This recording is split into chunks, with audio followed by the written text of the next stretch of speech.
আচ্ছা, এবার আমরা আমেরিকায় আসি। আমেরিকা কেন এভাবে সাপোর্ট করে যাচ্ছে ইসরায়েলকে?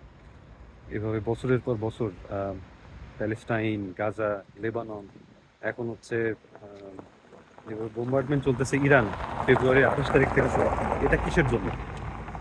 এটার মেইন কারণই হচ্ছে গ্লোবাল ডমিনেন্স।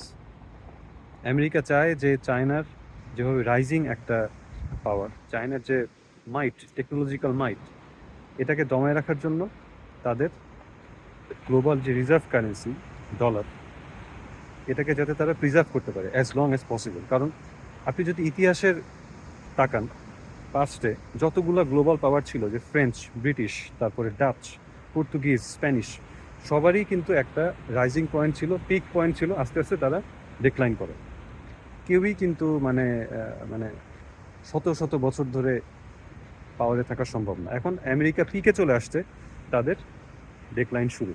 কিন্তু তারা যখনই ডেক্লাইনটা শুরু হয়, তখন সেই দেশগুলো অনেক হস্টাইল হয়ে যায়। হ্যাঁ, তখন তারা দেখা যায় যে অনেক এই যে কিলিংসের মাধ্যম দিয়ে খুব অ্যাগ্রেসিভ ওয়েতে তারা চেষ্টা করে যে তাদের গ্লোবাল ডমিনেন্সটাকে ধরে রাখার, যেটা আমরা দেখতে পাচ্ছি আমেরিকা যেটা করতেছে।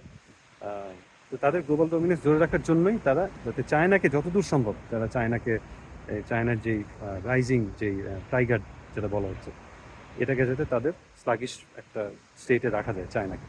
এটা তাদের পয়েন্ট ওয়ান। আর পয়েন্ট টু হচ্ছে অয়েল। মিডল ইস্ট হচ্ছে গিয়ে অয়েলের সমুদ্র।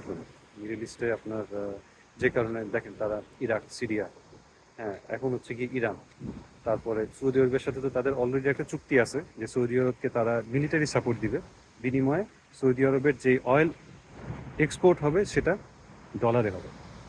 আমরা কিন্তু চলে গেলাম আবার সেই পয়েন্টে, রিজার্ভ কারেন্সি। তো গ্লোবাল ডমিনেন্স, রিজার্ভ কারেন্সি, এগুলো সব একটার সাথে আরেকটা কানেক্ট। এটা হচ্ছে কি আমেরিকার পয়েন্ট।